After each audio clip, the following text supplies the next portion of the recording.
My husband abandoned me in the rain, but what happened after will haunt him forever. I never thought the night would turn into something I'd remember for the rest of my life. Looking back now, I can still feel the sting of that rain, the way it clung to my skin and buried itself deep into my bones. But what cut deeper than the storm outside was the storm inside my chest. The realization that the man I trusted most was about to become the person I feared most. That evening had started like so many others, quiet and ordinary. The kind of night where the sky feels heavy but harmless, where you think nothing unusual could possibly happen. We left the house together, and at first I thought it was just another drive. Nothing special. But the silence in the car told me otherwise. His hands gripped the steering wheel tighter than usual. His jaw clenched as if he were holding something back. I asked him where we were going, but he didn't answer. Just the sound of the tires rolling over wet pavement filled the car, and with every passing minute, my unease grew heavier. The city lights faded, one by one, replaced by stretches of empty road. Familiar neighborhoods gave way to dark fields, and then to nothing but shadows. I watched the houses disappear in the rearview mirror, each one making me feel further and further away from safety.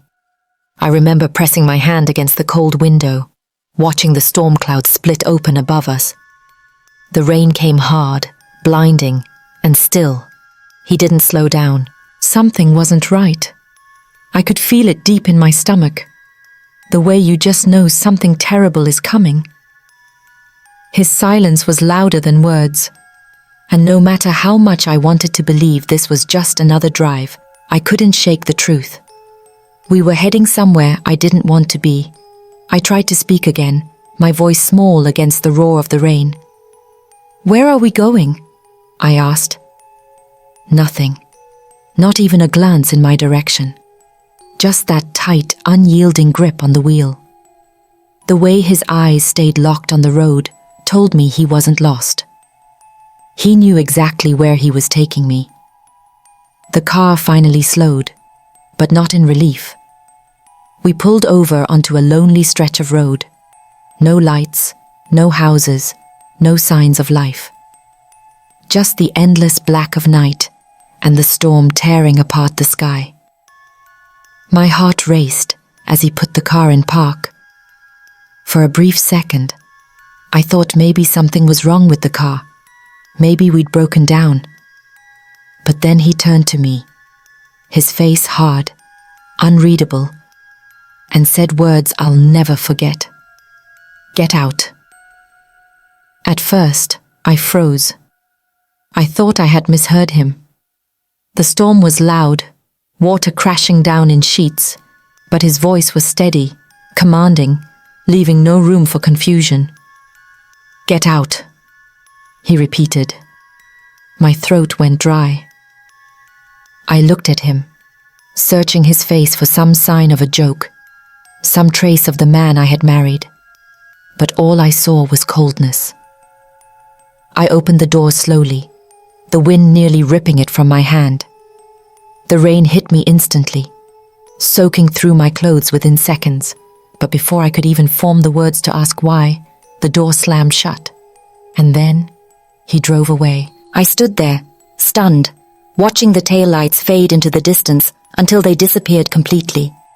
The roar of the storm filled the silence he left behind, and for the first time in my life, I felt completely abandoned. 40 miles from home. No umbrella, no phone, no one around for miles. Just me, the rain, and the emptiness pressing down on me. At first, fear took over. My legs trembled, my hands shook. My breath came fast and shallow.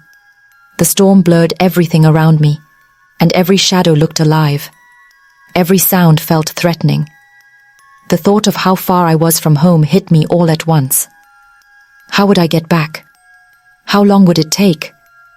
What if no one came by? What if someone did, and it was the wrong person? I wrapped my arms around myself, trying to fight the cold, but it was useless. The water weighed me down, pulling at my clothes, seeping into my skin. I started walking, each step heavier than the last, shoes squelching against the flooded road. I told myself I just had to keep moving, that somehow I would find my way back. But with every mile, betrayal settled deeper into my chest. He didn't just leave me. He didn't just abandon me in the middle of nowhere. He chose to. He made a decision to drive away, knowing the storm, knowing the distance, knowing I had nothing. And that realization was worse than the rain. I tried to remember the man I thought I knew, the one who laughed with me, who held my hand, who once swore to protect me. But that night, all of that shattered. The silence at dinner, the late nights, the cold glances, it all came rushing back. The signs had been there all along, and I had ignored them. And now here I was, alone, broken, walking through a storm I never should have been in.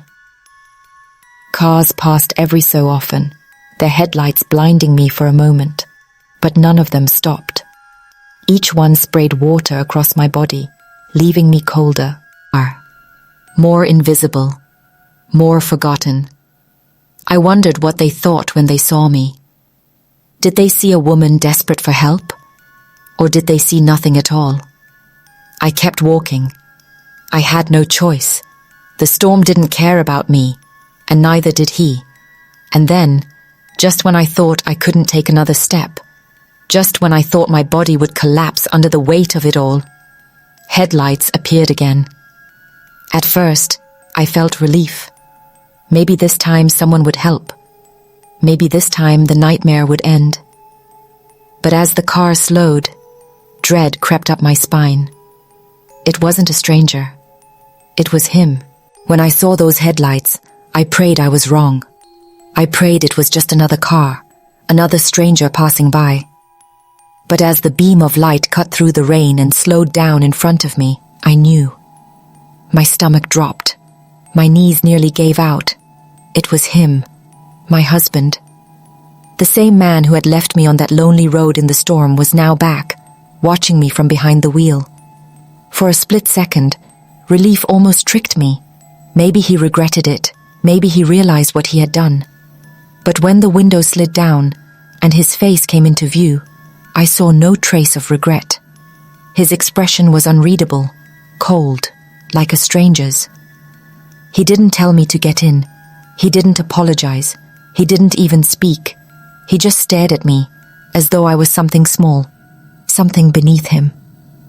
The rain poured between us, and in that silence, I realized he wasn't there to help.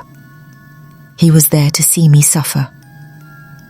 I wanted to scream at him, to beg him to take me home, to ask him why. But my voice caught in my throat. Something about the look in his eyes stopped me. It was like looking into a void, no warmth, no love, just control. He wanted me to know this was power, his power. The car sat there, idling, engine humming, while I stood trembling in the storm. Seconds stretched like hours. Every drop of rain felt sharper, heavier, like the whole sky was trying to break me. And then, just as quickly as he had appeared, he drove away again, tail lights fading into the darkness, leaving me behind for the second time. That moment cut deeper than the first. The first time, I could almost pretend it was anger, a mistake, a moment of cruelty. But the second time was deliberate. He wanted me to feel abandoned. He wanted me to know that this wasn't an accident. It was a choice. I don't even remember how long I stood there, numb, before my legs started moving again. Each step felt like dragging chains. My body was shaking from cold. But the storm inside me burned hotter than anything the rain could pour down. Betrayal, fear, rage, all tangled together until I could barely breathe. I kept replaying his face in my mind. The stillness of it. The emptiness. That wasn't the man I married.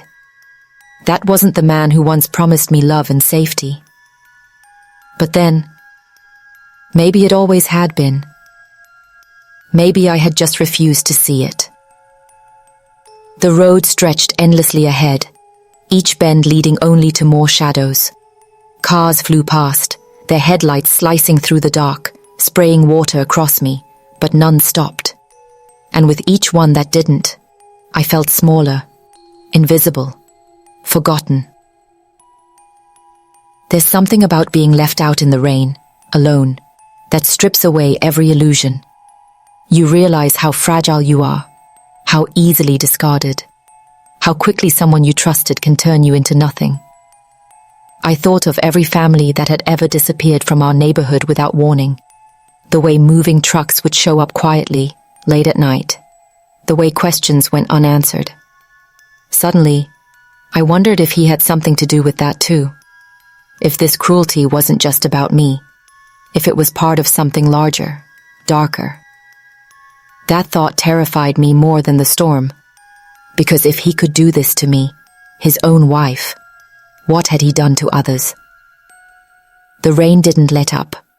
My clothes clung to me, heavy, making each step harder. My shoes squished with water, blisters forming with every mile. I wanted to stop. I wanted to collapse, but I couldn't, because if I stopped, it felt like I would disappear. And I refused to give him that satisfaction.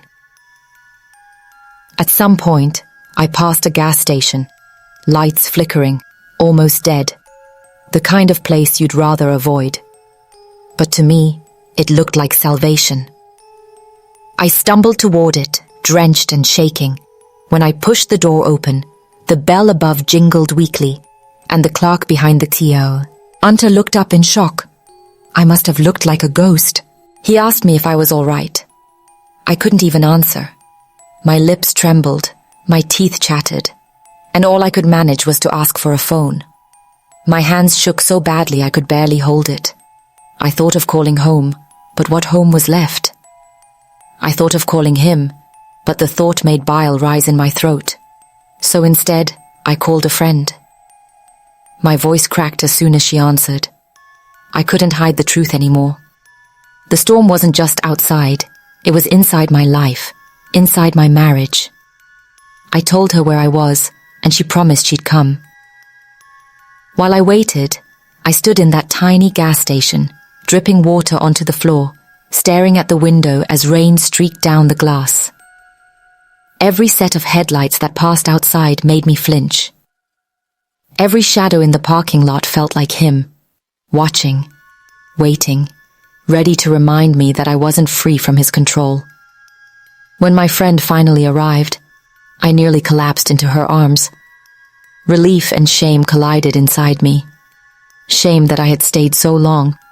Shame that I had ignored the signs, but also relief that I wasn't alone anymore, at least not in that moment.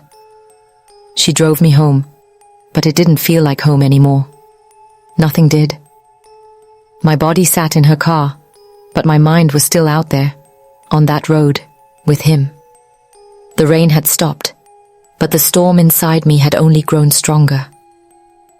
That night, lying awake in a bed that felt colder than it ever had before, one thought echoed in my head, louder than the rain, louder than the silence. If he could leave me like that, if he could abandon me without hesitation, what else was he capable of? And the truth is, I wasn't sure I wanted to know the answer. That question haunted me through the night, wrapping itself around my chest until I could hardly breathe. I lay there in the dark, staring at the ceiling, listening to the creaks of the house, and every sound made me jump. My husband's absence should have brought relief, but instead, it brought terror. Because if he wasn't here, where was he? What was he doing? And more than anything, what was he planning? I couldn't stop replaying the image of his face when he pulled up beside me on that road. That look wasn't anger. It wasn't even indifference. It was control. like he wanted me to understand that my life was in his hands, that he could take it or give it back whenever he wanted. That realization gnawed at me all night. When morning came, the house felt different, colder, empty, but not safe. Every room I walked into carried his shadow. His coffee mug sat on the counter. His jacket hung by the door. To anyone else, it would look like a normal home. But to me, it felt like a cage. I thought about leaving, just packing a bag and disappearing. But then fear stopped me. What if he found me? What if leaving made me even more of a target? I had no idea what he was capable of anymore. That day, I tried to go through the motions. I cleaned, I folded laundry, I made myself tea I never drank. But underneath it all, my mind was racing. I knew I had to figure out who this man really was, because the person who left me in the rain wasn't the person I thought I married. It started small. I went into the garage, a place I usually avoided because it always felt like his space, not mine. The air smelled faintly of cigarettes, though he never smoked. I noticed boxes stacked against the wall, ones I had seen for years but never questioned. This time, I opened them. Inside were papers, photographs, documents I didn't understand at first. Names, addresses, notes scribbled in his handwriting. Some crossed out, some circled. I flipped through them, my stomach churning. These weren't just random files. They were records of families from our neighborhood, families who had moved suddenly, quietly, in the dead of night, the Johnsons, the Garcias, the Woos. I remembered asking him once why so many people were leaving, and he had brushed it off, saying life just takes people different directions. But here in my hands was proof that it wasn't coincidence. He had been keeping track. And the photos, God, the photos. Pictures of houses, families standing on porches, cars in driveways. Notes like gone or next scrawled in the margins. My hands shook so badly, I dropped the papers on the floor. This wasn't just cruelty toward me. This was something bigger, something organized. And suddenly, everything clicked. The late nights in the garage, the hushed phone calls that ended the moment I walked in, the way he dismissed my questions with cold, clipped answers. He hadn't been protecting me. He had been hiding from me. Fear surged through me in a way the storm never could, because now I wasn't just the wife of a cruel man. I was the wife of someone involved in something hateful, something dangerous. And if he had left me stranded in the rain once, what would he do if he knew I had uncovered his secrets? I stuffed the papers back into the box, my hands clumsy, my breath ragged. I shoved the box against the wall, exactly how I found it, praying he wouldn't notice I had touched it. But no matter how carefully I put everything back, I couldn't put myself back together. That night, when he finally came home, I forced myself to act normal. I smiled. I asked how his day was. My voice shook, but I prayed he didn't notice. Every movement felt like a performance, every word like a test, because I knew one wrong step could expose me.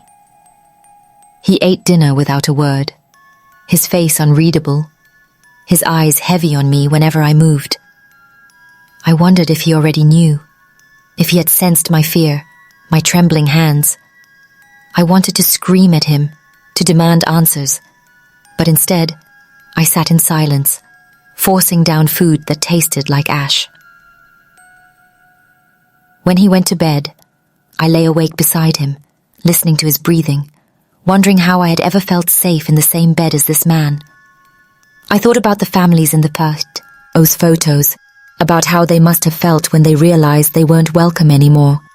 And then I thought about myself, lying next to a man who had just shown me I was no longer safe either. Every creak of the floorboards, every shift of the sheets made me flinch.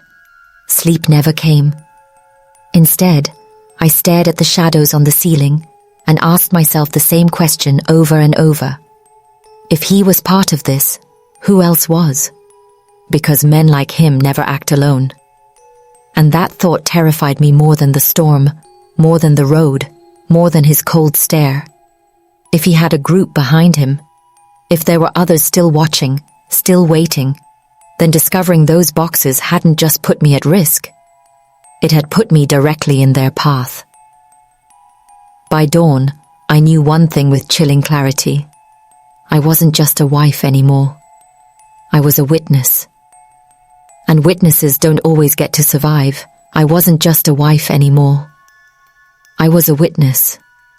And I knew what that meant. The air in the house felt poisoned, like the walls themselves were listening. Every step I took seemed too loud. Every door creaked like a scream announcing my movements. My husband slept peacefully beside me that morning, his breath slow, steady. Mine were shallow, broken. I wanted to get up, to run, but the idea of moving while he was just inches away made my skin crawl. So I waited for the alarm, for him to roll out of bed, shower, and leave like it was any other day. Only when I heard the front door close did I finally sit up, clutching the sheets as if they could shield me from the truth. The boxes in the garage had changed everything, and now I couldn't pretend anymore. This wasn't just about cruel words or silent punishments or even being stranded in the rain. This was about hate. Organized, deliberate hate. My husband wasn't just part of it. He was proud of it. That's why he kept records, why he documented everything. He believed it was something worth remembering, worth passing on. The thought made bile rise in my throat. I needed proof, not just for myself, but in case something happened. If I vanished like those families, someone had to know why. That day, I started small. While he was gone, I went back into the garage with gloves on, careful not to leave fingerprints. I dug deeper into the boxes. More papers, more photographs, maps with circles drawn in red, meeting notes with names I didn't recognize, codes, symbols, numbers. It felt like I had stumbled into another world, one that had been festering just behind my own front door. One folder caught my eye. Inside, I found a letter. Not just any letter, one addressed to me. My pulse thundered as I unfolded it. His handwriting was neat, careful, too careful. At first, I thought it was a love letter, a farewell. He wrote about duty, about sacrifice, about protecting what was ours. He wrote about keeping the neighborhood safe, about driving away threats. And then my blood ran cold. He wrote that if I ever found this, I would understand, that I would continue his work, that I would stand where he could no longer stand. The words blurred as tears stung my eyes. This wasn't just about secrets anymore. This was about legacy. He thought I would carry it on. I dropped the letter on the floor, my hands trembling. No, I could never. But then another thought struck me, sharp as a blade. If he expected me to continue, did that mean others would expect it too? Did they already know about me? Did they already think I was one of them? A chill crawled down my spine. I shoved the letter back into the folder and shoved the folder back into the box, though my hands felt like they no longer belonged to me. I locked the garage door and leaned against it, trying to breathe. My entire life, my marriage, my home, had become a trap. That evening, when he came home, he was different, quieter, watching me more closely than usual.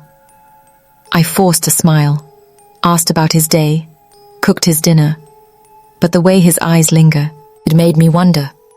Had he noticed? Did he already know I had been in the garage? Every sound felt amplified, the scrape of his fork on the plate, the creak of his chair when he leaned back.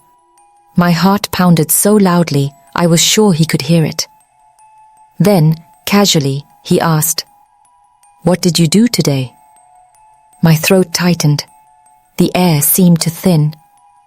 I told him I had cleaned, folded laundry, gone for a walk. My voice shook, but I prayed he wouldn't hear it. He didn't respond right away, just stared at me. Then he smiled, a slow, knowing smile that made my blood run cold. That night, I didn't sleep at all. I lay there in the dark, every nerve in my body screaming. The letter replayed in my mind over and over, his words echoing like a curse. He wanted me to carry on. He thought I was like him, but I wasn't. I couldn't be. And yet, the terrifying truth was, if I didn't act soon, I might not have a choice. By dawn, I made a decision. I couldn't keep this inside anymore. If I stayed silent, I'd drown in fear. If I told the wrong person, I'd be dead. But if I did nothing, then maybe the next family on his list would vanish, and it would be my silence that allowed it. I looked out the window at the neighborhood, the quiet street, the homes with their trimmed lawns and flower beds. It all looked so normal, but beneath the surface, something rotten was spreading, something my husband had helped grow. And now I was the only one who knew. The question was no longer if I would act. It was when, and whether I'd survive long enough to do it. The decision to act sat heavy in my chest, like a weight pressing down on every breath I took. I had no plan, no allies, and no idea who I could trust. But doing nothing was no longer an option. That letter had made it clear. My silence wasn't safety, it was complicity. I started with the smallest step I could take. Copies. One morning, when my husband left EA, earlier than usual, I grabbed my phone and went straight to the garage. My hands shook as I opened the boxes again. I didn't have long. Maybe 30 minutes before he realized he'd forgotten something or came back for a tool. My fingers flew as I snapped photos of letters, maps, lists of names. I kept my breath steady, though every creak of the garage door made me jump. When my storage filled, I backed them up on an old USB drive, one I hid beneath the lining of my purse. My heart pounded as I slid it shut again, praying the sound of plastic on fabric didn't echo. If he found it, if anyone found it, I knew what that would mean. For the next few days, I lived a double life. By day, I was the obedient wife, keeping the house in order, smiling when neighbors waved, pretending nothing had changed. By night, I was a prisoner, lying awake in the same bed as the man who had abandoned me in the rain and built his life on hate. It didn't take long for me to notice changes in him too. He was restless, distracted, always checking his phone, always slipping out late at night. Sometimes he came back with mud on his boots, sometimes smelling of cigarette smoke, though he never smoked. Once, when I asked where he'd been, he gave me that same slow, dangerous smile and said, "Keeping the neighborhood safe." I didn't ask again. But the worst part wasn't his words. It was the way the neighbors began to act. The Johnsons, who used to wave every morning, suddenly stopped making eye contact. The Garcia's house sat dark for days, and then, just like that, they were gone. Moving truck, boxes, silence. No goodbye, no explanation. Just gone, like so many before them. And every time I watched another family vanish, my stomach twisted with guilt. I knew why. I knew who was behind it. And still, I hadn't spoken up. One evening, after another long silence at dinner, I slipped away to the bathroom and locked the door. I pulled out the USB drive, stared at it in my palm, and whispered to myself, "This has to mean something. It can't just sit here, hidden." But who could I trust with it? I thought of the police, but the letter, the names, the symbols, they suggested more than just one man's secret. They suggested a network. What if they were involved? What if handing it over made me the next target? I thought of my neighbors, but then remembered their tight smiles, their averted eyes. Were they blind or complicit? And so the question kept circling back to me. If I expose this, will anyone believe me? Or will they see me as part of it, just like him? The fear grew so thick, I could almost taste it. One night, the answer came not from my own courage, but from a sound that made my blood run cold. I was in bed when I heard voices outside. Not the casual laughter of teenagers, not the bark of a dog walker. These were low, hushed voices, men's voices, carrying through the night. I crept to the window and pulled back the curtain just a sliver. 3 men stood in the driveway. One of them was my husband. They were pointing at a house across the street, the Woos. A young family, quiet, kind. Their little girl had once given me flowers from her garden. My husband traced something on the windshield of a truck with his finger, like he was drawing a map. The others nodded. One of them laughed, a sharp, cruel sound that cut through the night. Then they dispersed, disappearing into the darkness like shadows. I dropped the curtain and stumbled back. My heart hammered so loudly I thought it might wake the whole house. I knew then, whatever they had planned, it was happening soon. And if I didn't act now, another family would be gone by the end of the week. The USB in my purse felt like it burned against my skin. Proof, evidence, my only weapon. That night, I didn't sleep. I sat at the kitchen table, the hum of the refrigerator filling the silence, and stared at that tiny drive. I told myself over and over, tomorrow I'll do it, tomorrow I'll go. But as the first light of dawn touched the blinds, another thought crept in, colder than all the rest. What if tomorrow is too late? The question echoed through my chest, louder than my heartbeat, louder than my fear.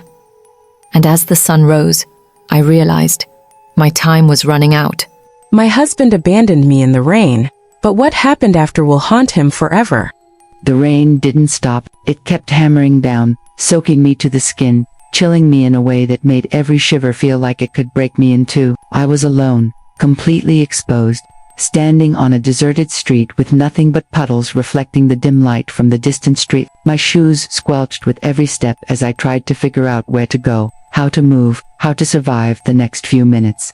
Because even seconds now felt like lifetimes. I kept thinking about him, about his cold face, about how easily he'd abandoned everything we shared, and a storm of emotions crashed over me: anger, heartbreak, disbelief, and fear, all tangled together so tightly I could barely breathe. I wanted to scream, to curse, to throw something, but there was no one to hear me, no one to help me, only the storm and the shadows. I started walking slowly, hoping for a house, a porch light, someone, anyone who might notice me. My hands were numb, and I kept rubbing them, trying to get the feeling back, but it didn't come. Every step was heavier than the last, like the rain was pulling me down into the street, trying to swallow me. And then, out of nowhere, I felt something hit my shoulder, a branch, a puddle from an unseen gutter. My heart jumped, my head snapped toward the movement, and I froze. realizing that my imagination could no longer distinguish the real from the imagined. Every shadow seemed alive. Every rustle of leaves sounded like a whisper meant only for me. And then, I heard it again, a slow, deliberate crunch behind me, just like before. I didn't want to look, but I had no choice. My body refused to move first. Fear held me tight. When I finally turned, there was nothing. The street was empty. Or at least I thought it was. The rain was so heavy that it hid everything beyond a few feet, making the darkness feel alive, thick, pressing. I told myself I had to keep moving. I couldn't stay here. And I did, step by step, my soaked coat clinging to me, each footfall loud in the silence that surrounded me. The houses seemed farther apart, darker, almost as if they were conspiring to leave me stranded. I reached a small corner store, the kind with flickering neon, but the door was locked. No one inside. I banged on the glass. Nothing. The storm seemed to laugh at me. My hope started to waver, and with it, my sense of reality. Was I truly abandoned? Was this the world? Knuckled, wet, indifferent. And then, from somewhere down the street, I heard footsteps again. Faster this time, more urgent. I ducked behind a telephone pole, my heart in my throat, watching the shadows stretch and fold with the storm. I didn't know if whoever it was friend or foe. I didn't know if it was someone who would help me or someone who would take advantage of the fact that I was alone. But I couldn't stay hidden. My muscles screamed at me to run, and I did. I ran blindly, slipping in puddles, my hair plastered to my face, my body aching with every movement. The sound behind me didn't stop. It followed me closer, then farther, then closer again. Panic took over, and I wanted to scream, to call for help, but no voice could compete with the storm. And then I tripped. My knees hit the cold asphalt. Pain shot through my leg. I cried out, not for the first time that night,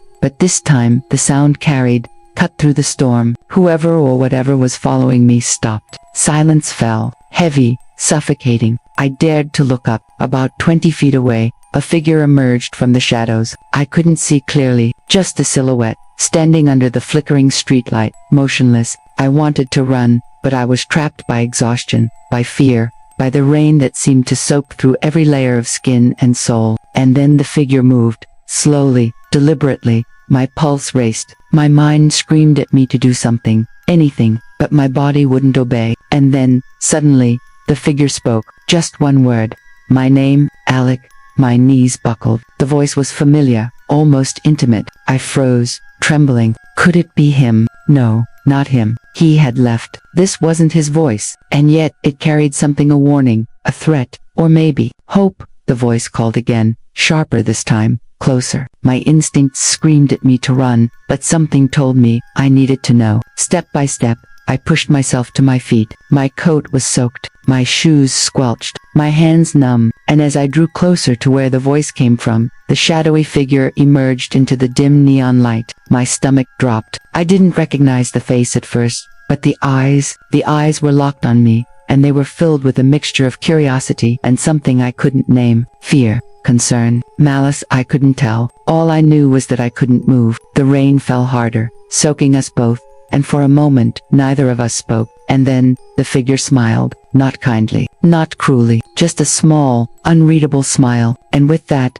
the storm seemed to press closer, as if the world was waiting for what would happen next. I took a deep breath. My legs finally obeyed. I walked closer, and the figure stepped aside, pointing down the street toward a small alley, hidden from the main road, with faint light glowing at the end. Go, the voice said. You need to see what's waiting for you.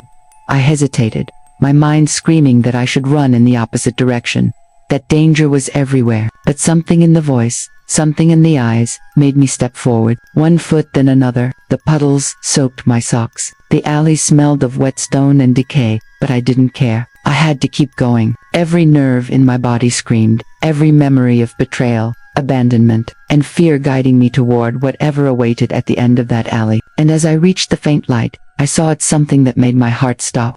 Something I wasn't prepared for. Something that would change everything I thought I knew about that night. It was him, my husband, not the same man from the restaurant, not the man who abandoned me in the rain. This version, this man, was something darker, something dangerous. And I realized in that moment that leaving me alone had been part of something bigger, something I couldn't yet understand. And before I could react, the shadowy figure from before whispered one last thing, just loud enough for me to hear. You're not ready for what comes next. My chest tightened, my teeth clenched, and the rain didn't just fall anymore, it poured like judgment, like a warning, like the world itself was screaming at me to brace for the storm I couldn't escape. I froze in the alley, my soaked hair plastered to my face, my lungs aching with each breath, and my mind spinning faster than the rain beating down on me. The figure had vanished as suddenly as it appeared, leaving me alone with him, my husband standing there like a shadow I didn't recognize. The streetlight behind him cast long twisted shadows, making his familiar face seem foreign, almost cruel. My legs felt like lead as I tried to make sense of what I was seeing. How could he be here? How could he have left me out in the storm, only to appear now as if nothing had happened? My voice caught in my throat when I finally tried to speak. Why? Why did you leave me? The words barely made it out, drowned by the sound of the rain. He didn't answer, not immediately. He just looked at me, his eyes cold, unreadable, and for the first time, I felt the full weight of betrayal, not the kind you can recover from, but the kind that burrows into your bones. Alec, he said finally, voice low, almost unrecognizable. I had no choice. That statement didn't make sense. It couldn't. My mind searched for logic, for any explanation, but all I felt was a mix of rage and disbelief. My hands trembled. No choice. You left me alone in the rain. You abandoned me. How is that no choice? He swallowed, his jaw tight, and for the first time, I noticed the strain in his eyes. Something was eating him from the inside, but still, it didn't excuse him. It didn't erase the humiliation, the fear, the helplessness I felt when I thought the world had forgotten me. And then, without warning, he stepped forward, not menacing, not apologetic, just forward, as if closing a distance I had no choice but to allow. My heart raced, panic rising with every step he took. My mind screamed at me to run, to turn and disappear into the darkness, to escape the man who had destroyed my trust. But my body refused. It was like every cell in me wanted answers, even if they were dangerous, even if they hurt. He started, stopped, then started again. I thought I was protecting you. I didn't know how to tell you. His words trailed off. He couldn't finish, and in that silence, I felt the storm pressing in closer, the air thick with tension. I wanted to scream, to hit him, to tell him every word I'd bottled up since the moment he drove away. But before I could, I heard it again, another movement behind me. My body jerked around, the shadows shifted. Someone nor something was there, watching, waiting. Fear gripped me like a vice. He noticed my glance over my shoulder and stiffened. Stay close, he said. Urgent now. My brain froze. The rain, the fear, the betrayal. I didn't know whether to trust him or run. But before I could respond, a loud crash came from deeper in the alley. A trash can toppled over, water spilling out, echoing like a warning. My pulse jumped. Whoever or whatever was there had made their move, and suddenly the alley didn't feel like shelter. It felt like a trap. He grabbed my hand, surprisingly gentle, and pulled me toward the faint light at the end of the alley. We have to get out of here, he whispered. His hand was warm, firm, grounding me, but the warmth did nothing to calm the storm raging inside me. Every step I took felt like walking into uncertainty, into danger, into a revelation I wasn't ready for. And then the world shifted. Around the corner, under another flickering light, I saw them, people I didn't recognize, faces hidden under hoods, moving with purpose. I realized in a split second that this wasn't random, this wasn't chance. They were waiting for him, waiting for me. The blood drained from my face. I wanted to run. I wanted to scream. I wanted to vanish into the rain-soaked darkness and never look back. But he stood firm, blocking me from retreat. Don't move, he said, voice low. Dangerous now. Just stay behind me. My stomach dropped. That same man I once loved, the one who had abandoned me, was now standing between me and a danger I couldn't see but could feel. The tension was suffocating, thick enough to taste in my mouth. The first hooded figure stepped forward, slow, deliberate enough to terrify me with the intention behind it. I could see the edge of a knife catching the dim light, and my hands shot up in panic. No, please, I cried, my voice shaking uncontrollably. He didn't flinch. He didn't yell. He only moved slightly, putting himself between me and the blade. And in that moment, I realized something terrifying. He had known this night was coming. He had known that leaving me in the rain wasn't the end of betrayal. It was preparation for what I was about to face. My chest tightened, my legs shook, and as more figures emerged from the shadows, I noticed something else familiar: tattoos. Familiar stances faces I should have recognized. It hit me like a blow to the stomach. This was connected to him. All of it. Every lie, every distance, every unexplained action. It was not random. It was orchestrated. And I was at the center. I could barely breathe. And yet, even in that overwhelming fear, even in that crushing sense of betrayal and danger, something inside me flickered a spark that refused to die. I was terrified, yes, angry, yes, but I refused to be paralyzed. I had survived his abandonment. I had survived the storm, and I would survive this. I glanced at him. His face was unreadable, but his eyes, those eyes I once trusted with everything, now held a secret, a truth I wasn't ready to hear but would soon be forced to. One of the hooded figures stepped closer. The knife glinted. My body screamed at me to collapse, to beg, to submit, but he tightened his grip on my hand. "Not yet," he said, voice low, almost to himself. Another figure moved, and in a flash, I saw something that made my blood run cold. An envelope thrown at my feet, soaked in rain. I hesitated, then picked it up. My hands trembled as I opened it, realizing it contained photos. Photos of us, him with someone else, him with people I didn't know, and yet, they knew everything. My mind reeled, and in that moment, everything hit me: the betrayal, the danger, the abandonment, and the storm of lies that had surrounded our life like a cage. And I realized this night was far from over. And what I did next, what choices I made in the next few minutes, would change everything I thought I knew about him, about us, and about myself. My hands shook as I stared at the photos, soaked through, rain dripping down my face, mixing with the tears I couldn't hold back. Every image was a punch to my chest. Him smiling with strangers, laughing, hugging people I didn't recognize. All moments I hadn't known existed. All moments he hadn't told me about. My mind couldn't process it fast enough. My heart ached with betrayal deeper than the storm around me. I wanted to scream, but the rain swallowed my voice. I looked up, and he was still standing there, eyes fixed ahead, tense, alert. I wanted to yell at him, demand answers, but a part of me knew that answers were coming in a way I wasn't ready for. The hooded figures had stopped moving, forming a loose circle around us, silent but deliberate. My pulse was racing. Every beat thundered in my ears, louder than the rain. I could feel their eyes on me, their intentions unreadable, and I realized I was trapped, helpless, entirely at their mercy. And yet, I couldn't help but glance at him again. He hadn't abandoned me entirely, not this time. His stance, the way he kept himself between me and them, something about it told me he wasn't done with protecting me. But it didn't explain the photos. It didn't explain the storm, the shadows, the knife glinting under the dim light. I wanted answers, and I needed them now. Why? I choked out, barely audible over the rain. Why is this happening? What is this? What is all of this? He turned to me slowly. His face softened, not with warmth, but with something like regret. "I should have told you. I wanted to, but I couldn't. Not then. Not before tonight. You had to be ready. You had to understand everything at the right time."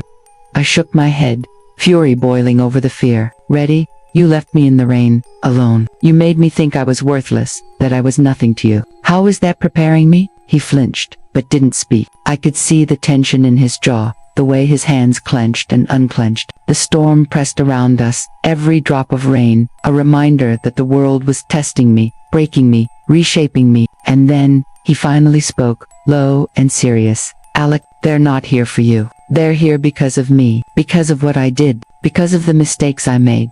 My stomach dropped. I wanted to shake him, scream at him, demand he explain, but his eyes held a warning I couldn't ignore. The first hooded figure stepped closer, knife still glinting, and I flinched. My breath caught. My heart pounded so hard I thought it would explode. And then he moved with a sudden speed I hadn't expected, positioning himself directly in front of me, blocking the circle, his face tense and unreadable. The tension was suffocating. I felt frozen, unable to move, unable to think. And then the envelope at my feet fluttered again, carried by a sudden gust of wind, revealing another photograph, this one unmistakable. Him, not with strangers, but with someone I knew, someone who had always been friendly, always smiled, someone I had trusted. My chest constricted. The betrayal was unbearable. "It's all connected," he said quietly. "Everything you see, everything you don't, it's all part of a chain I didn't know how to break. And now, it's coming for us both." Fear surged, cold and sharp, coursing through my veins. I wanted to run, to escape, to leave the storm behind, but my legs refused to obey. Every step was heavy with the weight of everything I had learned in these last hours. Every word, a reminder that I couldn't trust him, yet couldn't survive without him. The hooded figures shifted, moving in unison, circling closer, silent but purposeful. And in that moment, I understood. The storm, the abandonment, the darkness, they had all been only the beginning. What was coming next was bigger, darker, and far more dangerous than I had ever imagined. I could feel the tension in the air, the weight of unseen eyes, and the suffocating knowledge that one wrong move could change everything. And yet, despite the fear, despite the betrayal, despite the rage and pain, I felt a spark ignite inside me, a fierce, raw determination that I wouldn't let this night destroy me. I clenched my fists, water dripping through my soaked fingers, teeth grinding, mind racing. Whatever was coming, I would face it. I had survived abandonment, humiliation, and the storm. And I would survive this too. My eyes met his again, searching for a sign, a hint, a clue about the truth behind everything. He didn't smile, he didn't flinch. He only nodded slightly, as if acknowledging the storm inside me mirrored the storm outside. Then, with a sudden motion, he took a deep breath and whispered, "Follow me, and don't look back." My heart thudded in my chest. Fear and hope collided violently, but I had no choice. Step by step, I followed him, feeling the rain soak deeper, the night close tighter, and the shadows press in like they wanted to consume us. Each step was a struggle, each breath a battle, each heartbeat a reminder that this night would change everything. As we moved, the hooded figures shifted with us, silent predators following our every motion. I could feel their presence, but I dared not turn. My focus was on him, the man I had loved, the man who had abandoned me, the man who was now my only chance of survival. And the alley began to narrow, the walls closing in, the darkness pressing harder, the storm relentless, and I realized that whatever awaited at the end of this path would force both of us to confront truths we had hidden for too long. I didn't know what it would be. I didn't know if we would survive it. All I knew was that I had survived the storm before, and I would survive this too, even if it broke me completely. And then, at the end of the alley, a faint light appeared, different from the neon outside, warmer, safer, yet filled with a tension I couldn't describe. I stepped forward, hesitant, my soaked coat sticking to me, every muscle trembling, heart hammering. He didn't speak. He simply opened the door to a building I hadn't noticed before, and I realized that the night wasn't over. It had only begun. The storm outside mirrored the storm inside me, and I knew that stepping through that doorway would change everything. My life, my understanding of him, and my own sense of who I was. It would never be the same again. The door creaked as he pushed it open, revealing a dimly lit room, the kind of place where shadows seemed alive, stretching along the walls like they had secrets to tell. My wet shoes made a soft, squelching sound on the wooden floor, and I felt my chest tighten with every step I took inside. The rain outside pounded like a drum, muffled now but still relentless, as if the storm itself was following us, unwilling to let go. My eyes searched the room, shelves stacked with papers, old photographs pinned to the wall, maps with strange markings, and a single desk in the corner, illuminated by a bare light bulb swinging slightly. My mind couldn't process it all. This wasn't just a room. It was a command center, a place that someone had built to track, to plan, to anticipate. And suddenly, the truth hit me. The storm outside, the abandonment, the shadows following USIT, was all part of something bigger. My heart pounded so hard I thought it would explode. I turned to him, desperate for answers, and saw him tense, his jaw tight, eyes scanning every corner, every sound. He wasn't the man I had known, not the one who smiled at me, kissed me, whispered promises. This was someone hardened, someone who had faced shadows I couldn't even imagine, and now, I was part of it. My hands shook as I clutched the edge of a table, trying to steady myself. "What is this?" I whispered. The words barely escaped my lips. "Why didn't you tell me?" He took a deep breath, his shoulders sagging slightly, as if the weight of what he had to say was almost too much to bear. "I wanted to protect you," he said finally, voice low, strained. "I couldn't let you see this. Not yet. Not until tonight. But now, it's too late. They know about you. They know about us." My stomach dropped. "They who? What are you talking about?" He hesitated, then stepped closer, keeping a watchful eye on the darkened corners of the room. "People from my past. People I trusted once. They've made enemies of themselves. And now, they're coming for me. For us. And I couldn't risk you getting hurt, so I left." to keep you safe, even if it meant abandoning you in the rain. I wanted to scream, to yell, to tell him he had no right, that leaving me terrified, alone, and wet, was cruel, unforgivable. But even in my fury, even in the ache of betrayal, I could see the truth in his eyes. He had wanted to protect me, in the only way he knew how, and it had almost destroyed us. I felt a mix of relief and fury so strong, it made my knees weak. And the photos, the hooded figures, I demanded, holding them up, soaked, trembling. He nodded grimly. They're part of it too. Part of a world I've tried to hide from you. Part of a life I didn't want you to inherit. But tonight, there's no hiding anymore. A sudden noise made us both jump, a thud against the back wall, soft but deliberate. Someone was trying to get in. My pulse skyrocketed. My breath came in short, sharp bursts. He grabbed my hand again, this time firmer, almost desperate, and pulled me behind the desk. The shadows outside the swinging light bulb grew longer, twisting across the floor. "Stay down," he whispered. My teeth clenched, fear and adrenaline coursing through me. I wanted to run, to escape, to disappear. But the reality was clear. There was no running. Not from this night. Not from him. Not from what was coming. Another thud, louder this time. I could feel the presence in the room, moving carefully, deliberately, like they knew exactly where we were. And then, a voice, a soft, mocking voice, cut through the darkness. "You can't hide forever." My stomach dropped. I had no idea whose voice it was, but I knew the tone. Cold, practiced, confident, dangerous. I felt his grip tighten on my hand, and I realized how close I had come to trusting him fully, how close I had come to believing we could survive this together. And yet, danger was right in front of us, waiting for the moment to strike. He whispered in my ear, low, urgent, "When I say run, you run. Do not hesitate. Do not look back."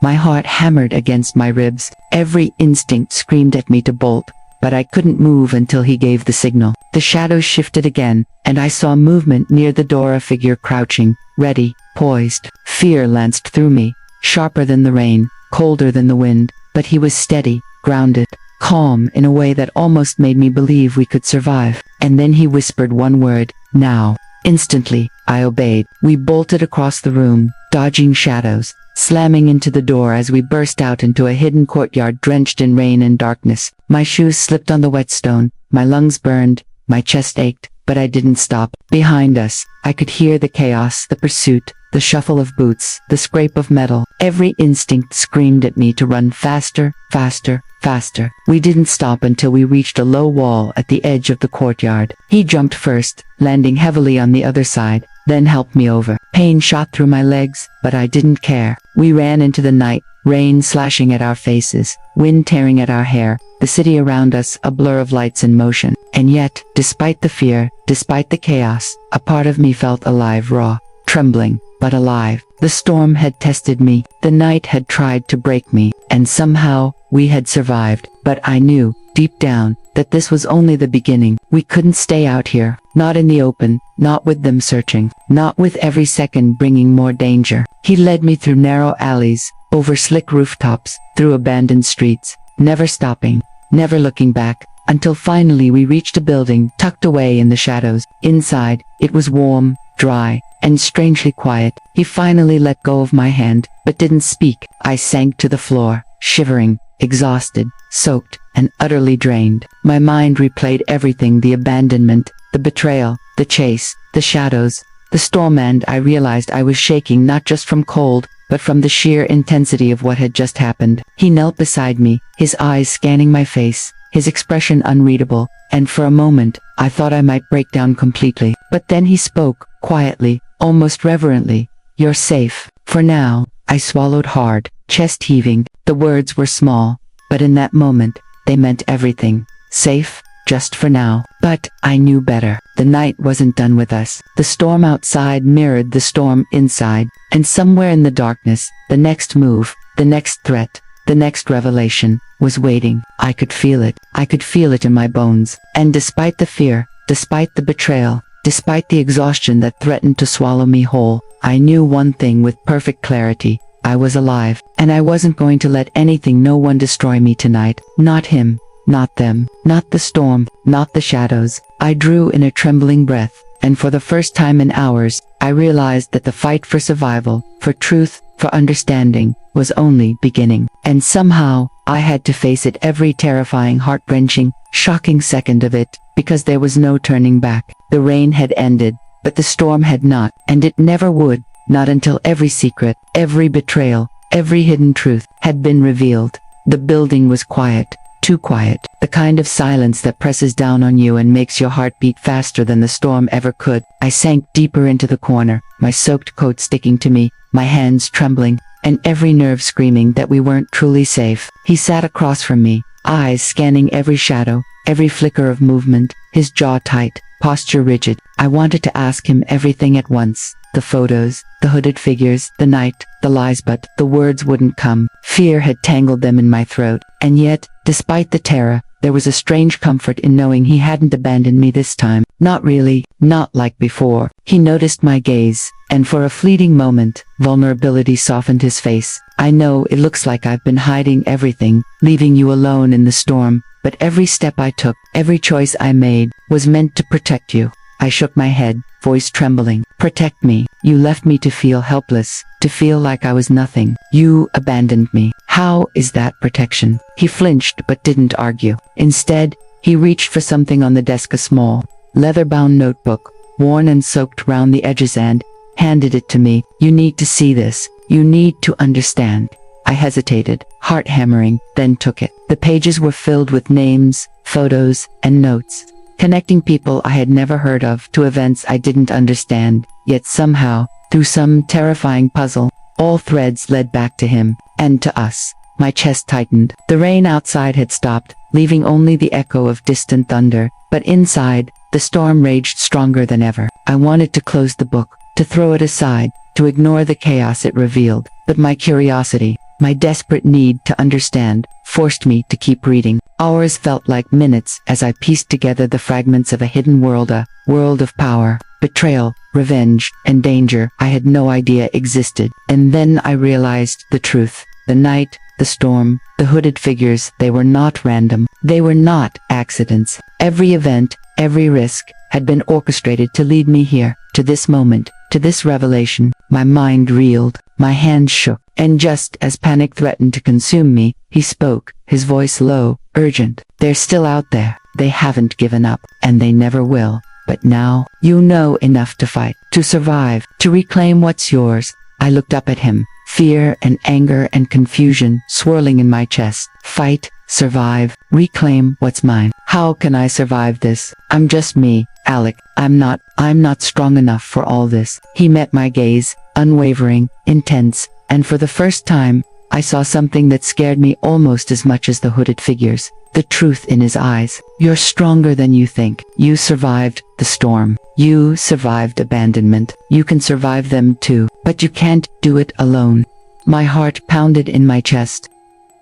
Every word he said, every glance, every tense movement, made me realize that I had been living in a shadow, all along blinded by love, trust, and the life I thought I knew. And now, the real world had revealed itself, raw, brutal, and unrelenting. I wanted to cry. I wanted to scream. I wanted to collapse and beg for the nightmare to end. But something deep inside me refused. I took a trembling breath and nodded, gripping the notebook like a lifeline. He smiled slightly, almost imperceptibly, then pulled out a map of the city from under the desk, marking points with small pins. We have to move fast. They'll come for us again.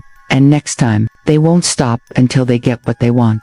My stomach lurched. I didn't know what was waiting outside those walls, but I knew it wouldn't be safe, and I knew the fight was just beginning. He led me to a small side door at the back, checking every corner before we slipped into the streets. The city was quieter now, but the shadows felt alive, reaching out with intent. I stayed close behind him, my heart in my throat, legs trembling with adrenaline, mind racing faster than I could think. We turned into an alley I hadn't noticed before, wet cobblestones slicked beneath our shoes, every sound, the drip of water, the distant hum of neon, the echo of our own steps felt amplified, threatening, ominous. And then, a sudden noise from above, a rustle, a whisper of movement, made me flinch. He pressed me flat against the wall, body shielding mine, eyes scanning the rooftop above. "They're watching," he whispered. My chest tightened, fear and fury twisting together. "Watching? Who are they? Why all this?" He didn't answer immediately. Instead, he focused on the streets ahead, calculating, anticipating. Then, finally, he said, low and deliberate, "It's always been about survival, about who controls the past, the present, and the secrets no one else knows. Tonight, you're part of it, and you can't run." I swallowed hard, my mind spun. I had survived storms, abandonment, betrayal, but now survival felt like a labyrinth I couldn't escape. And yet, something inside me sparked a raw, unrelenting determination. I refused to be a victim. I refused to be powerless. "Not again." He glanced at me, and for the first time, I saw a flicker of hope mixed with the tension in his eyes. "We're going to confront them," he said, voice hard, unwavering. My heart jumped. "Confront them?" Now he nodded. "We don't have a choice. They won't stop, and if we don't act, they'll control everything, our lives, our choices, everything. You need to see what I've been fighting against, and you need to fight with me." I felt a shiver run through me, fear, yes, but also a strange exhilaration. I had no idea what awaited us, no idea what horrors or truths we would face, but for the first time, I understood that this night, this storm, this betrayal, was shaping me, hardening me, preparing me for a reckoning I couldn't avoid. We moved forward, side by side, hearts pounding, senses sharp, every shadow a threat, every step a test. And as the first hints of dawn began to break through the clouds, pale light filtering across wet streets, I realized something terrifying and liberating at the same time. The night had changed me, the storm had changed me, and nothing, absolutely nothing, would ever be the same again. And in that moment, I swore to myself, to the echoes of the night, to the man who had abandoned me yet protected me, that I would survive, I would fight, and I would finally uncover every secret, confront every danger, and reclaim the life that had been stolen from me long before the rain had ever fallen. The first rays of dawn barely cut through the mist that clung to the streets, but they revealed enough for me to see the world in a new, terrifying light. Every shadow seemed heavier, every corner a potential threat, and I felt the weight of the night pressing against my chest. My legs were sore, muscles trembling from the hours of running, climbing, and hiding, but exhaustion had no place here. Not when the truth was finally within reach. He led me silently through narrow alleys, careful to avoid any open streets where prying eyes might see us. His movements were precise, controlled, almost military, and I couldn't help but notice how different he was from the man I had thought I knew. Gone was the warmth, replaced by a determination that was almost frightening, and yet, it was comforting, in a strange, twisted way, because it meant we stood a chance. My mind raced as I struggled to piece together the fragments of the story he had been trying to shield me from. The photos, the hooded figures, the abandoned streets, the stormette, was all part of a bigger puzzle. I was only now beginning to understand. "We're getting close," he whispered, eyes scanning every angle, every shadow. My stomach twisted. Close to what? Close to safety. Close to danger. I didn't know, and that uncertainty made my chest tighten with fear. Another turn,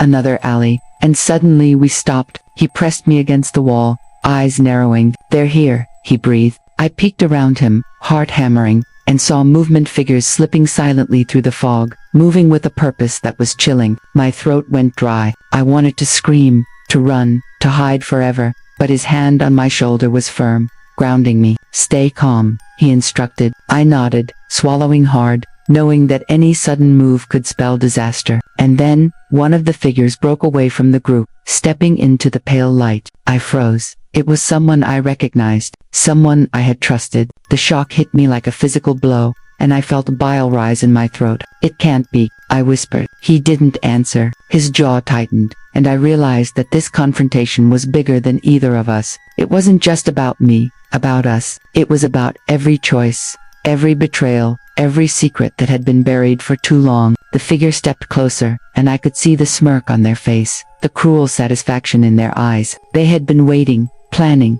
knowing that tonight everything would come to light. My hands trembled, and I clutched at his arm, desperate for reassurance. He looked down at me, eyes softening for just a moment. "I won't let them hurt you. Not again. Trust me." I wanted to believe him, and somehow, I did, even though every instinct screamed that danger was imminent. The figure spoke, voice dripping with mockery. "So, This is the famous Alec Rose, alone, abandoned, and finally cornered. How fitting. My blood boiled. How dare they speak to me like I was powerless, like I was nothing. But even as fury surged, I felt fear tightening around my ribs. He stepped forward, positioning himself between me and them. "You're done," he said, voice low, controlled, unyielding. "Back off."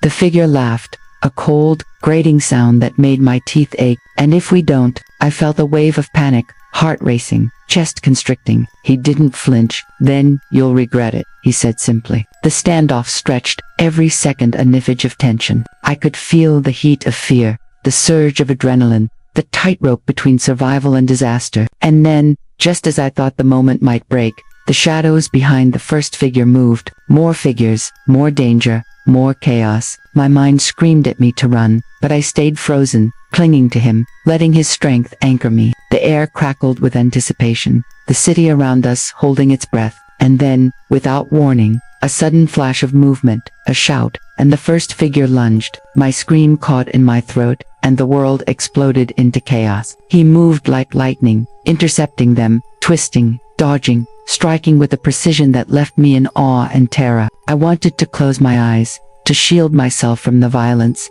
but I couldn't. I had to see, I had to understand. Each second was a battle of wills, every movement a dance of danger and survival. And through it all, I clung to him, heart in my throat, lungs burning, mind spinning faster than the chaos around us. Finally, after what felt like an eternity, the last figure fell back, retreating into the mist, leaving us standing in the aftermath. My legs gave out, and I sank to the ground, gasping for breath, tears streaming down my face. Relief, terror, exhaustion, and a strange, fierce triumph all collided inside me. He knelt beside me, hand on my shoulder, eyes scanning the shadows one last time. "It's over, for now," he said. I shook my head, disbelief and relief warring inside me. "Over? Are you kidding? That was insane. They could have killed us." He smiled faintly, a tired, almost grim expression. "But we survived. That's what matters." I wanted to argue, wanted to scream, wanted to collapse and cry, but instead, I let the tears come quietly, soaking into my coat, letting them carry away the fear, the tension, the storm that had consumed us for so long. And as I sat there, breathing hard, chest heaving, I realized something terrifying and exhilarating. I had survived everything that night about meant: betrayal, the storm, the shadows, the unknown, and I had survived standing beside him, the man who had both destroyed and protected me. The city around us slowly came to life, the first real light of dawn painting the streets in pale gold, and I understood, for the first time in hours, that we had been given a chance to face the truth, to fight the battles ahead, to uncover every secret, and to finally reclaim the life that had been stolen from me long before the storm had started. My hands still shook, my heart still pounded, but I felt something ignite inside me, a determination so fierce it drowned out fear. Whatever came next, whatever dangers awaited, I would face them.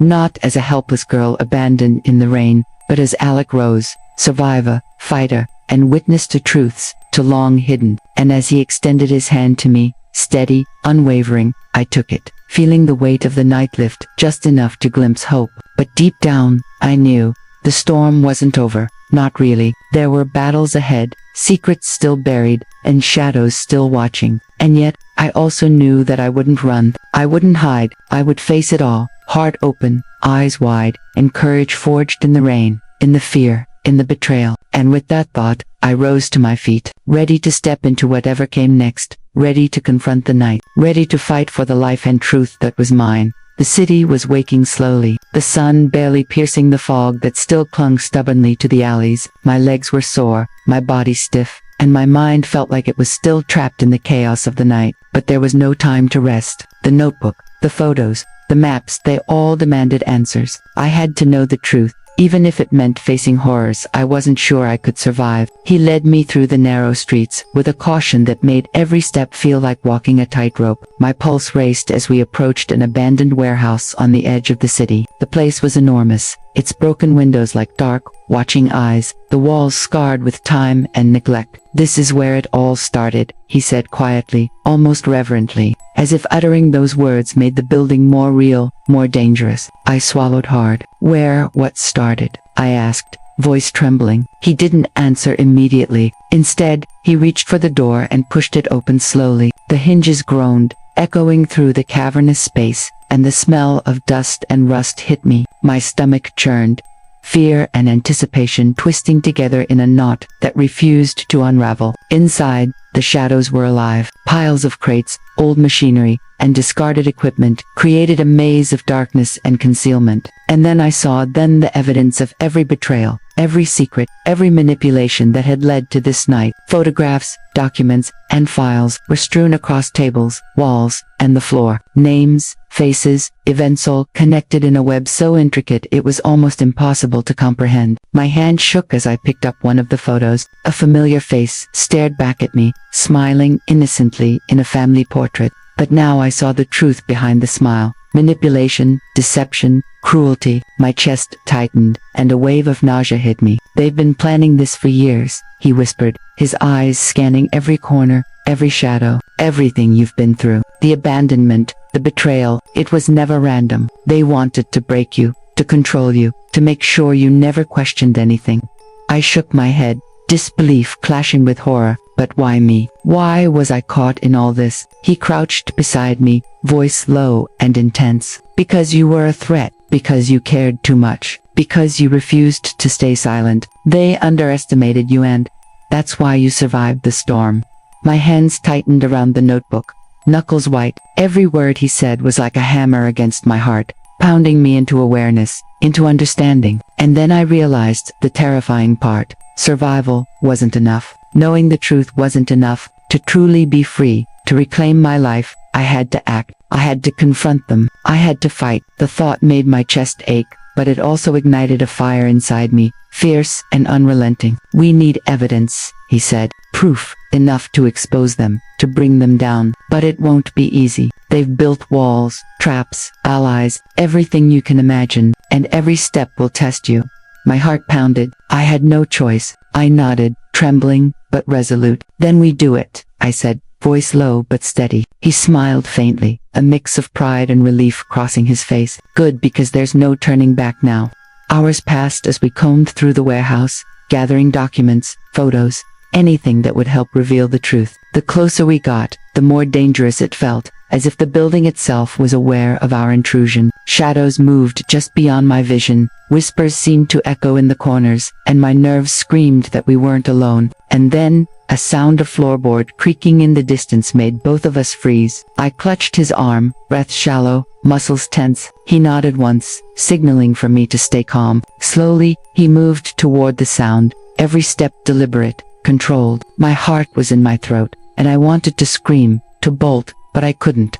Not when the truth was within reach. He disappeared into the darkness, and I followed a moment later, trying to keep my trembling under control. And then I saw them, faces I thought I had trusted, eyes cold, expressions filled with malice and calculation. They had been waiting for us, anticipating our move, planning every step. Panic surged through me, but I forced it down. I had survived too much to be broken now. He stepped in front of me, positioning himself as a shield. "It ends tonight," he said, voice low, unwavering. The leader of the group smirked, a cruel, knowing expression. "It ends when we say it ends," they replied. And in that moment, I realized this wasn't just a confrontation. This was a test of every ounce of courage, every shred of trust, every lesson I had learned in the storm, in the abandonment, in the betrayal. I could feel my hands shaking, chest tightening, but also a strange calm settling over me. Fear was still there, but now it was accompanied by clarity. This was my life, my story,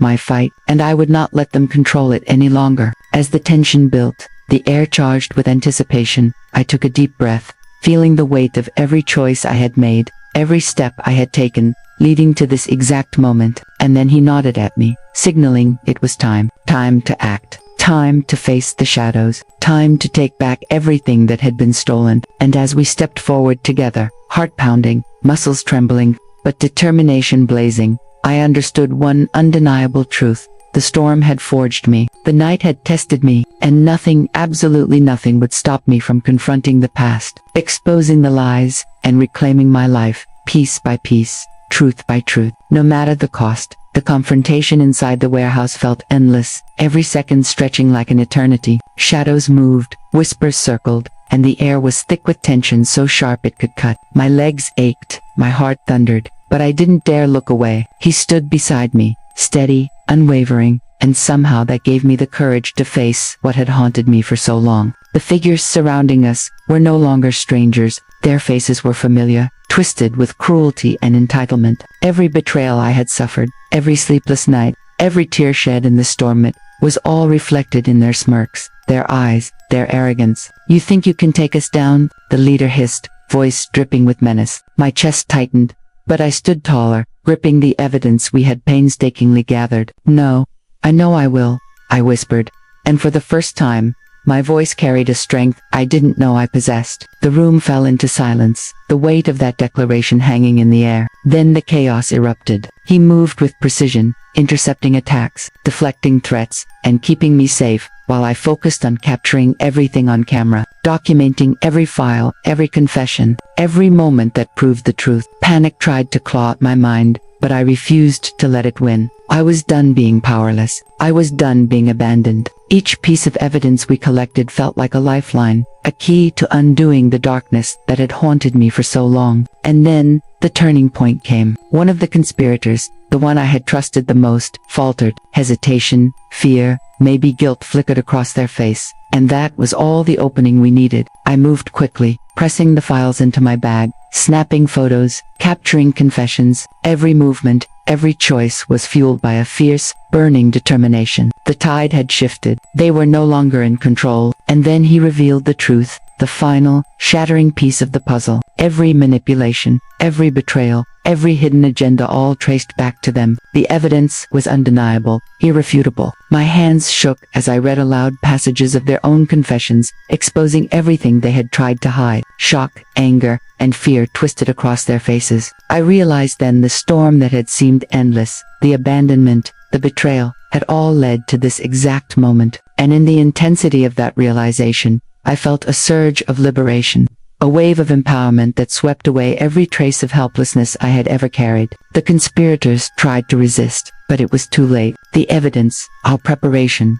our courage, it was unstoppable. Authorities, alerted in advance, arrived just as the last of their defenses crumbled. The room erupted with shouting, confusion, the sound of handcuffs snapping, the clatter of papers falling, and through it all, I stood with him, breathless, exhausted, yet unbroken. I could feel the weight lifting from my shoulders, the chains of fear, betrayal, and abandonment breaking, piece by piece. I looked at him, and for the first time, really saw him not just as the man who had protected me, who had guided me through the storm, but as someone who had fought beside me, someone whose strength complemented mine. "We did it," I whispered, voice trembling. He nodded, eyes soft, a small smile crossing his face. "Yes, together."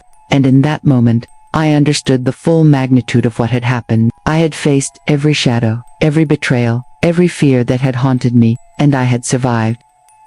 More than survived, I had reclaimed my life. Outside, the morning sun had fully broken through, casting gold across the city streets, washing away the remnants of the night. And as I stood there, evidence in hand, heart pounding, tears streaming freely, I realized something profound. The storm, the abandonment, the betrayals, they were not the end. They were the beginning of a life where I could stand tall, confront injustice, and never allow anyone to control or diminish me again. I had found strength I didn't know I had, courage I didn't know existed, and clarity about the truth that had been buried too long. And yet, even in the victory, the questions lingered. How many others had suffered in silence, hidden by shadows, betrayed by those they trusted most? How many times had people survived storms they never deserved, only to be abandoned again? My mind raced with the weight of it, but the anger, the fear, the despair had been tempered into determination. I would not let this story end quietly. I would share it, expose it,